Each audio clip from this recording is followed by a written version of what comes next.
ያፌትን የወጋው አቤል ነው። አቤል ማን ነው? ከያፌት ፒሲ ላይ ኮፒ አድርጎ ወስዶ እያስፈራራኝ ያለው በሱ ነው። በዛ ላይ ደግሞ ለቢኒያም እኔ እንዳሳገድኩት አድርጎ ነው የነገረው። ውሸት ነው እንኳን ማለት አልቻልኩም። አይሆንም፣ በፍጹም ያ ቪዲዮ ውስጥ መግባት አልነበረበትም። ወይኔ ጉዴ! ቆይ ሲጣም ምንድነው የማደርገው? ናታን እንዴት ነው የምችለው? ንገሪኝ እንጂ። ወይኔ ጉዴ! አሁን እቺ ምንድነው የማሆነው? ወይኔ ፍራታ! በቃ ሁሉ መስዋዕትነት የከፈልኩት ለዚህ ነው። ወይኔ ፍራታ! አምላኬ እባክህን እርዳን። እባክሽን ተረጋጊ እባክሽን።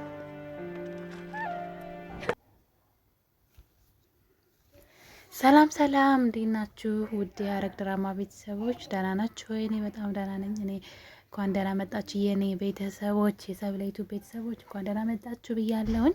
እኔ ተከረማችሁልኝ። እንግዲህ ኤፍራታ ፈተናዋ ከቀን ቀን እየጨመረ በዚህ በኩል ስታነሳው የሆነ ነገር ስታስተካክል፣ እሷ በዚህ በኩል ደግሞ ሌላ ችግር ይፈጠርላታል። እና እንግዲህ በጣም ነው የሚያሳዝነው። የምር እኔ ኤፍራታ አሁን ሳሳዘነችኝ። ይችልሽ ግን በጣም የሚረዳት የሚያጣች ነው የሚመስለኝ። የምሬ ነው የምላችሁና አንዱን ጎዶሎ ስትሞላ አንደኛው ይበላሻል ማለት ነው። በቃ በጣም ነው የሚያሳዝነው። የምሬ ነው የምላችሁና እንግዲህ የያፌት የአክስቱ ልጅ በነገራችን ላይ የስጋ ዝምድና የላቸውም፣ ያሳደጉት ናቸው። የያፌት እናት በነፃነቱ ስለሞቶች የዚህኛው ስሙን ብዙ አልይዘውም። የእሱ እናት ናት ያሳደገችውና አክስቱ ትባላለች። ስም ብቻ ነው፣ ዝምድና የላቸውም። ያው ያፌት የሚያደርገውን መጥፎ ስራዎች ምናምን እያየ ነው ያደገው ልጁ ማለት ነው። እና እንግዲህ በሚገርም ሁኔታ እዛ ቤት ለካ ያለ ነገር አልተመላለሰም። ብዙ ጊዜ ያፌት ቤት ይሄድ ነበረ። በማይታመን ሁኔታ እንግዲህ ያፌት ለምን ኤፍራታን እንዳገባት በሆነ ነገር አስፈራርቶ እንደሆነ ያው ተንኮሉን ስለሚያውቅ እሱም ከሱ ተንኮል ተምሮ ነበረ። እና እንግዲህ በጣም በሚያሳዝን ሁኔታ በያፌት እጅ ብቻ ተቀምጦ ኤፍራታን አስፈራርቶ ያገባበት ምክንያት ልክ ምንድነው ናታንን የሆነ መድኃኒት ወግተውት ከዛ የሆነ እንትን ውስጡ ሽጉጥ ውስጥ ይመስለኛል፣ ሽጉጥ ነው የሚባለው እሱ ውስጥ ማለት ነው የሆነ ነገር ጨምረው እንግዲህ ሰውየውን የገደለው ይመስለዋል። ያው ሰክሮ ምናምን እሱ በሱ ሰውየውን እንዲመታው አድርገው ቪዲዮውን ቀርጸው ከዛ በኋላ እንግዲህ ሰውየው ምንም አልሆነም። ያው ልክ የሞተ መስሎ ናታን ራሱን ሲስት ሰውየው ወጥቶ ሄደዋል ማለት ነው። እና እንግዲህ ያን ቪዲዮ በማሳየት በማስፈራራት ነበረ ያፌት ኤፍራታን ያገባት ማለት ነው። ናታንን እስር ቤት ያስገባዋለሁኝ ካላገባሽ ብሎ ለሱ ስትል ነበር ያገባችሁ ማለት ነው። እንግዲህ ያ ቪዲዮ የአክስቱ ልጅ እጅ ገብቷል። ያን ቪዲዮ ተጠቅሞ ደግሞ እሱ ፂንን አስፈራርተዋል ማለት ነው። ፂ ደግሞ ቢንያምን ከቢንያም ጋር እንዲለያዩ ቢንያምን እንድትተው የያፌት የአክስቱ ልጅ በእሱ ነው ያስፈራራት። እና በሚያሳዝን ሁኔታ አንዳንዴ በጣም ከባድ ነው። የምሬን ነው ብላችሁ የምትወዱት ሰው በጣም በእናንተ ህይወት ውስጥ ትልቅ ቦታ ያለው ሰው የሆነ ፈተና ውስጥ ከሆነ በቃ ዋጋ ከፋይ ነው የምትሆኑት እናንተና ጽዬ እንግዲህ የኤፍራታ ዕጣ ፈንታ ደርሷታል ማለት ነው። በሚያሳዝን ሁኔታ ያን ቪዲዮ እንግዲህ ኮፒ ፔስት አድርጎ ወስዶ ማለት ነው በዛ ቪዲዮ እያስፈራራት ነው። ከዚህ በኋላ ከቢንያም አጠገብ ብትሆን ያንን ቪዲዮ ለፖሊስ እንደሚሰጠው ነግሯታል ማለት ነው። ያፌት ይህን ነገር ከሰማ አንቆ ነው የሚጠላው። ምክንያቱም ደግሞ ይህ ነገር ኤፍራታም ብትሆን እንደው ቸኩላ ነው እንጂ ለውሳኔ ልብ ብላ ካየችው ይህን ቪዲዮ ስራዬ ብሎ የቀረጸ ሰውየው እንደዛ እንዲሆን ያደረገ ሰው የሆነ ሆን ተብሎ ተንኮል እንደሆነ ፖሊሶች እኮ ይደርሱበታል። እንደው እነሱ ካላበዱ እንደው ዝም ብለው በጭፍን አይፈርዱም እኮ። የግልጽ ነገር እኮ ነው። የሆነ ሰው ቪዲዮ እየቀረጸ ምናምን ሰው ሲገል እያሳየ ምናምን አስባችሁታል? ሰው እነዛ የቀረጹ ሰዎች ተጠያቂ ናቸው የሚሆኑት። ስለዚህ ያፌት ለራሱ ሲል ይህን ቪዲዮ ለማንም አያሳይም። ያ ልጅ ደግሞ ኮፒ ፔስት አድርጎ የሱን ቪዲዮ ወስዶ እህቱን እያስፈራራበት እንደሆነ ቢያቅ መልካም ነው። ቢነግሩትና የነገር ቢያቅ ማለት ነው ነገሮችን የሚያስተካክልላቸው ይመስለኛል። ቢያንስ ደግሞ ቢንያምና ፂ እንዳይራራቁ ማለት ነው። እና እንግዲህ ፂ ከቢንያም ፊት ቆማ እውነቱን መናገር አልቻለችም። አንቺ ነሽ ያሳገዝሽኝ፣ ዝም ልክ እንዳደረገ ሰው ከእሱ ጋር ፍቅር ጀምረሻን ዝም፣ እሷ ናት ያሳገተች ብሎ ሲነግረው ያንን ነገር ማስተባበል አልቻለችም። ምክንያቱም የምትወደው ወንድሟ አለና ብቻ አንዳንድ ጊዜ በምትወዱ ሰው በጣም ትፈተናላችሁ። እንግዲህ ይህ ፈተና ከኤፍራታ አልፎ ፂንም ዋጋ እያስከፈላት ነው ማለት ነው። በጣም ነው የሚያስጠላው። እና ያፌት የእሱ ተግባር ማለት ነው ከእሱ አልፎ በእሱ አቅራቢያ ያሉት ሰዎችንም ተንኮለኛና ክፉ አድርጓል ማለት ነው፣ በሚያሳዝን ሁኔታ ማለት እና በጣም ነው ያዘንኩት። የምሬን ነው የምላችሁ። እና እንግዲህ ደግሞ ያፌትና ይቅርታ ናታን ፊት ለፊት እንዲህ ለስራ ተገናኝተዋል ማለት ነው። ግን እንደምታውቁት ናታን አዲስ ፍቅረኛ ይዟል። ግን ፍቅረኛ ሳይሆን ሆን ብሎ የእናቷ ቅጥረኛ ለመሆን ስለፈለገና ያፌት አብሯት እንደሚሰራ ስለደረሰበት ነው። እሱንም ደግሞ የደረሰበት የቤዛና የእሱ ቤተሰቦች ድርጅታቸውን እያገላበጠ ሲሄ በጣም ወንጀለኞችና ከእነሱ ጋር የሚሰሩ ነው አገኛቸው።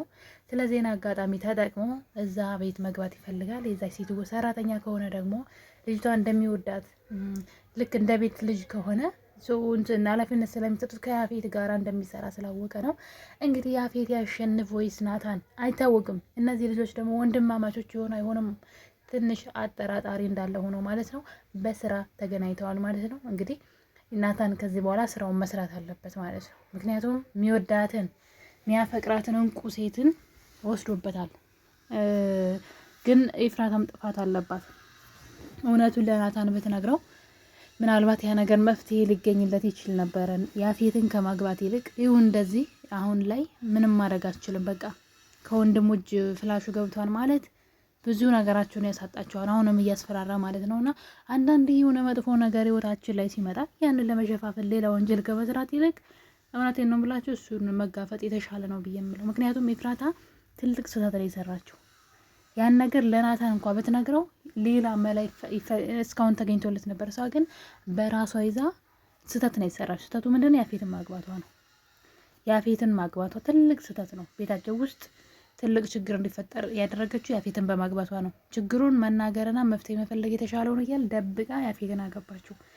እሱ እንዳለ ሆኖ ያገባችው ዋጋ የከፈለችለት ነገር ደግሞ ያ ሚስጥር በሌላ ሰው እጅ ገባ። አስቡት እንግዲህ በዚህ ጋር እሷ ስታስተካከል በዛ ጋር ሌላ ነገር ተፈጠረ ማለት ነው። እና ከዚህ ሁሉ አንዳንዴ እውነትን ተናግሮ መጋፈጥ የተሻለ ነው ባይነኝ እኔ በበኩሌ። እና ብቻ በጣም ነው ያሳዘነች። ምክንያቱም ያ ሁሉ ልፋቷ፣ ያ ሁሉ ድካሟ፣ ያ ሁሉ ራሷን መዛወት ያደረገችበት ለናታን ብላ ወይም ደግሞ ያ ሁሉ ለፍቅሯ ብላ ስለምትወደው። አንዳንዴ መዋደድ ማለት እንደው ለአንዱ አንዱ መኖር ነው አይደለም፣ ግዴታ ከዛኛው ሰው መልስ መጠበቅ አይደለም። ያው ብዙ ጊዜ ግን እኛ የምናውቀው መዋደድ ማለት ሁለቱም ጋር ውለታ ያለው ነው የሚመስለን አይደለም። ግን የሆነን ሰው ስትወዱ በቃ እስከ መጨረሻው ከሆነ ልክ እንደ ኤፍራታ ነው፣ ዋጋ ትከፍሉለታላችሁ ለዛ ሰው። ምናልባት ያ ሰው ወዳችሁት ለእናንተ ላይሆን ይችላል። ያ ሰው እንዳይጎዳ ግን ዋጋ ትከፍላላችሁና እንግዲህ ኤፍራታ እሱ ነው የገጠማት። በሚያሳዝን ሁኔታ ግን ሚስጥሩ ከሌላ ሰው እጅ ላይ መግባቱ የእሷ ህይወት ከተበላሸ በኋላ ብዙ ነገር ከተበላሸ በኋላ ዋጋ ከከፈለች በኋላ ያ ሚስጥር በሌላ ሰው እጅ መግባቱ በጣም ነው የሚያናድደው። ያሳዝናል በጣም። እና ምን ልታረግ ትችላለች? ለያፌት አሁንም ደግሞ ደብቃ ሌላ ጥፋት እንዳታጠፋ፣ ሌላ ደግሞ መዘዝ ይዞ እንዳይመጣ ይህን ነገር ለያፌት መንገር አለባት ብዬ ነው የማስበው። እናንተስ ምን ታስባላችሁ? የእኔ ቤተሰቦች ሀሳባችሁን ኮሜንት ላይ ያስቀምጡልኝ። ይህንን ነገር ለያፌት ብትነግረው መፍትሄ የሚገኝለት ይመስለኛል። ለምን እንደው ታውቃላችሁ? ምክንያቱም ያፌት ይህን ነገር ፖሊስ እጅ እንዲገባ አይፈልግም። በዛ ላይ ደግሞ ጽዮን እህቱ ናት። ጽዮን እህቱ እንድትሰቃይበት አይፈልግም። በዚህ እንድታስፈራራው አይፈልግም። ምክንያቱም ጽዮን ለወንድሟ ስትል ይህን ነገር ዋጋ እንደምትከፍል ስለሚያውቅ እህቱን ስለሚወዳት ማለት ነው። እና ጽዮን እህቱ ስለሆነች ምናልባት እሱ ደግሞ ስለማያወጥ ያን ቪዲዮ ፖሊስ እጅ ቢገባ ተጎጁ ማን እንደው ታውቃላችሁ? ያፌት ነው። ምክንያቱም ይሄ እኮ ግልጽ እኮ ነው፣ ግልጽ ነው ሆን ተብሎ የተሰራ ድራማ እንደሆነ። ያ ሰው እንኳን ሙቶ ቢሆን ይህን ቪዲዮ ቀርጾ ሰውየው ሰው ሲገል እየቀረጸ ይዞ የተቀመጠ ሰው ወንጀለኛ ነው ማለት ነው። እና እሱን አያዋጣውም። እንዲህ እንኳን ራሱ ቢሄድ ማለት ነው ያፌትን እንደማያዋጣ ስለሚያውቅ ይህን ነገር ለያፌት ብትነግረው መፍትሄ ያገኛሉ ብዬ አስባለሁ። ምክንያቱም በድጋሚ ልክ እንደ ኤፍራታና እንደ ናታን የጽና ፍቅረኛዋ ማለት ነው ቢኒያም መለያየት አለባቸው ብዬ አላስብም። እንግዲህ ደግሞ ናታን እዛች አዲሱ ፍቅረኛው ቤት ሲሄድ ወንድሟ የቤዛ ፍቅረኛ ነው። በነገራችን ላይ አጋጣሚ ነው እሱም እየሰለላት ይሆን አላውቅም። ብቻ እዛ ቤት የሆነ የተደበቀ ሚስጥር አለ። ብቻ በቀጣይ ሚስጥሮች ሁሉ የሚወጡ ይሆናል።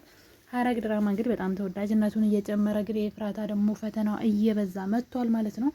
በቀጣይ ምን ልታደርግ ትችላለች? ያፌት ሚስጥሩን ተነግረው ይሆን ይረዳት ይሆን ወይስ ሌላ ስህተት ትሰራ የሆነ ኤፍራታ? በቀጣይ የምናየው ይሆናል። የኔ ቤተሰቦች ቻናሌን ሼር እና ላይክ እያረጋችሁ አበረታቱኝ። ወዳችኋለሁ። ስለነበረን ቆይታ በሌላ ቪዲዮ እስከምንገናኝ መልካም ጊዜ